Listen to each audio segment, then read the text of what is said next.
What's up, guys? It's your boy KFB23 on the YT, and I'm back in another video. And today, Dom2K, one of my favorite YouTubers, posted a video about the Celtics and Lakers rivalry that all started back in a far, far land in 2011. Wow, that because the big three Boston Celtics were dominating the league, and LeBron needed it out.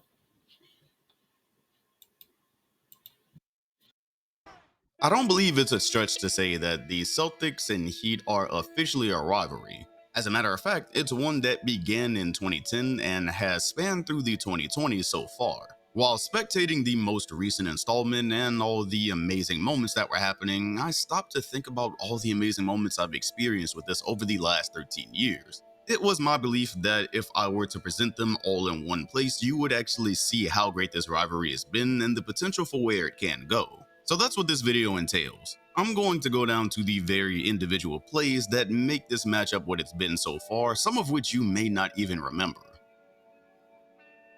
In 2010, the first time these two ever met in the playoffs ironically played a part in the formation of the Big Three the very next year, given that Boston would beat both LeBron and Wade on their way to their second NBA Finals in 3 years. This was a lopsided first round, and it was fairly well known that Miami didn't stand any real chance, but there were still some fun moments. Take, for instance, this Paul Pierce game winner to grant the Celtics a 3-0 lead. Pierce puts it up for the win, knocks it down. My guy, the truth. Tough, always been tough. He's not better than Wade, but hey, he's been tough. Win. Yet another clutch shot by the Truth may have helped avoid an unnecessarily long series, as the very next game, Dwayne Wade would put up a 46-point masterclass to avoid the sweep. That was about it for 2010 though. Wade was the leading scorer in every single game for both teams in the series, and that individual dominance was a sign of things to come.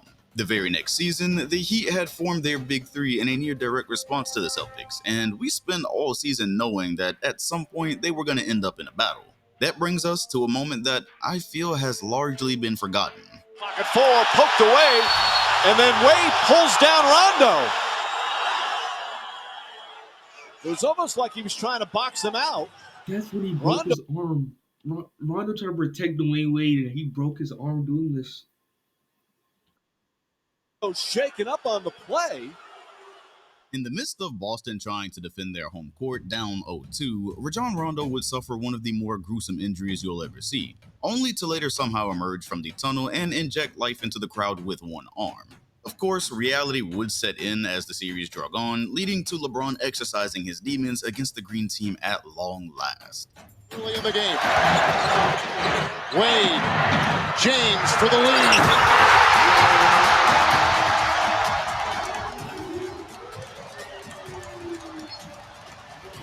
Two to play in game 5.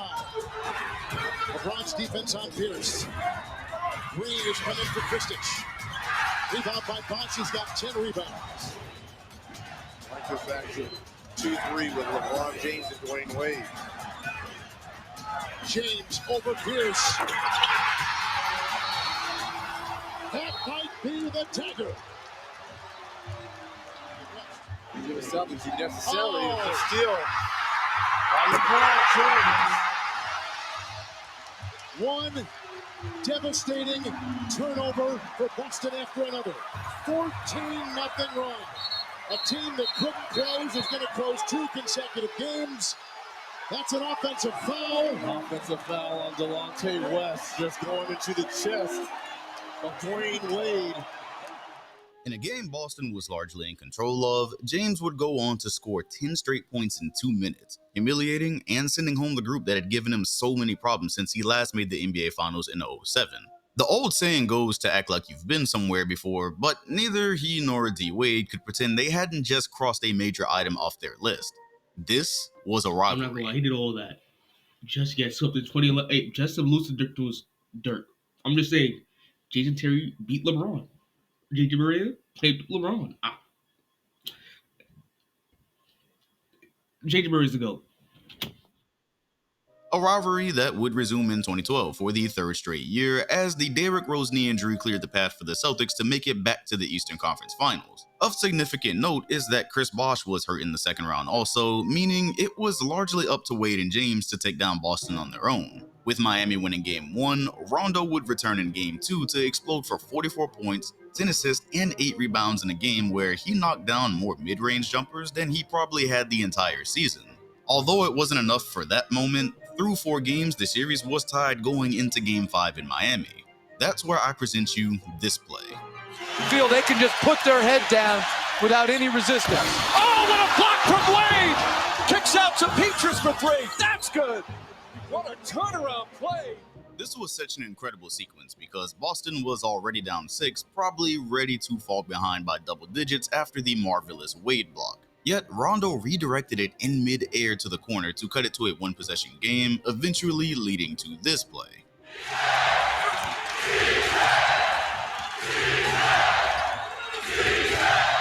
Pierce for 3. It's good. Paul Pierce from way downtown. Then Boston Paul leads. Pierce, man, oh my. I'm not even trying to glaze right now. Paul Pierce, so tough. So tough. By 4. You probably know by now there's never been a ton of love between Pierce and LeBron, save for that one time Paul went on a drunken rant on Twitter. Well, it was no different back then, and with that shot, he seemingly just put an end to the Heat's experiment in the face of LeBron. It put the Heat on the brink of extinction, was about to block them from even getting back to the finals after the 2011 meltdown, and nearly pushed LeBron to his third Celtics loss in 5 years. All of that from this one shot setting up this moment in history. James tries again and puts it in again. 9 for 10 from the field. What a performance so far for LeBron James. 45 points, 15 rebounds. Yep, all this time has passed and it's still probably LeBron's greatest game ever. He quite literally saved his entire career with this performance and sent it back to Miami for a Game 7 where this happened. This time shuts him off. Shot clock down to 5. James fires a 3. LeBron James went well beyond the arc, and the Heat lead by 7. It got the Mike Breen bang of approval and all. That was his 30th point, and essentially the end of the Boston Big Three era. To add insult, Ray Allen left the Celtics to join Miami over the offseason as Boston had been put to bed for good. Fast forward 8 years into the future, and the cast for both sides looked quite a bit different, but the goal was still the same.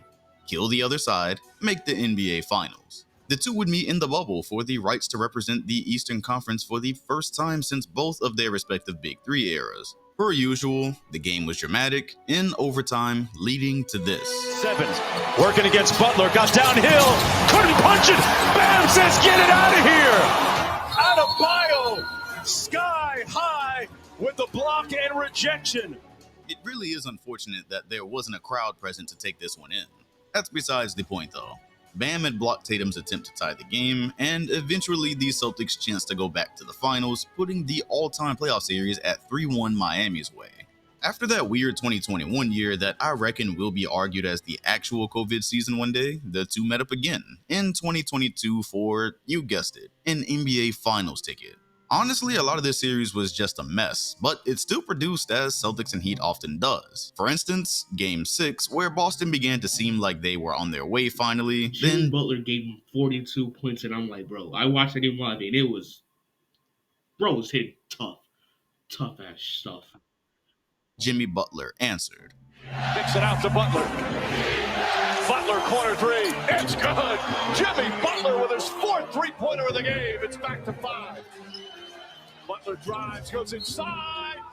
It's good, and the foul. Jimmy Butler once again.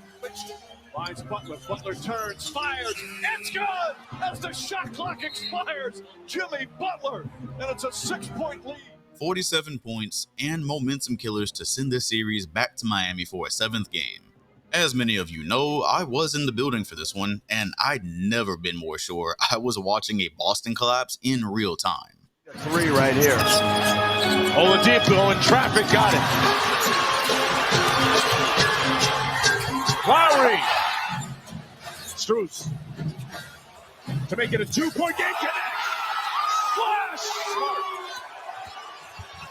Fakes. Fires. Butler. He can tie. For the lead. Loose. And Horford. Gonna have to foul. They do. Butler had a clean look, Jeff. That Jimmy Butler shot still haunts my dreams, and there's never been a time where I watched it and didn't expect it to go in. By all accounts, the shot was supposed to go in, but in some sick twist of fate, the Celtics got away with an obvious sell and celebrated their first trip to the finals since 2010 on their rival's home court. Felt good after 2020, but what came next did not. Miami winning one game was whatever, but then Grant Williams decided to talk to Jimmy Butler. The grind, the gyration, and the two in the foul. And they're having words. Look at this. That. Nose to nose. Yeah. Eye to eye. This by Brown, and here's the shot made by Williams. And look at the words already. We'll take it into the defense of Grant Williams. Shot clock at 4. Here he accelerates and finds 2. Oh, and gave him the Grant Williams, man. He should have kept his mouth closed. Jimmy Butler, that was like Jimmy Butler's best game of the finals, in the conference finals. He was cold for like most of the series after that, but this was Jimmy Butler. small signs of 3. Butler drives on Grant Williams, and a 15-footer will tie it at 100. This is what he wants. Inside for the lead. He got it. That's what he wants. Grant Williams on him. The Celtics are going to have to come in double. People are going to think it's over, but Boston's been a lot better on the road than they have at home. And remember last year's Eastern Conference Finals, the road team won 5 out of 7. Losing both home games as the higher seed team is always a no-no and will almost always result in your elimination. Doing so while getting dogged out by the team's best player who you chose to rile up is just emasculating. And once Game 3 unfolded, I felt the Celtics breaking as a franchise. Jimmy Butler even did Al Horford's timeout taunt back to him while they were getting obliterated. Down 0-3, no momentum, and on the brink of falling to the Heat for the 4th time in 7 matchups. They won one game, okay cool, that's expected. They won a second, and okay, that was sort of expected too, especially after the "don't let us get one" comment. There was just zero chance they were going to get a third though. I will say at this point, Game 6 2023 is one of the greatest games I've ever watched. There are too many moments to pull from here. Duncan Robinson even did Jimmy Butler's exact pose on the 3 he missed the previous year, on a 3 that would have likely broken things open here. In any case, Butler ended the game on 3 free throws, which I felt was poetic given that he missed that 3 to win the series before. It all just felt like the Heat were supposed to get it back right here. It's off to Smart for the 7th game.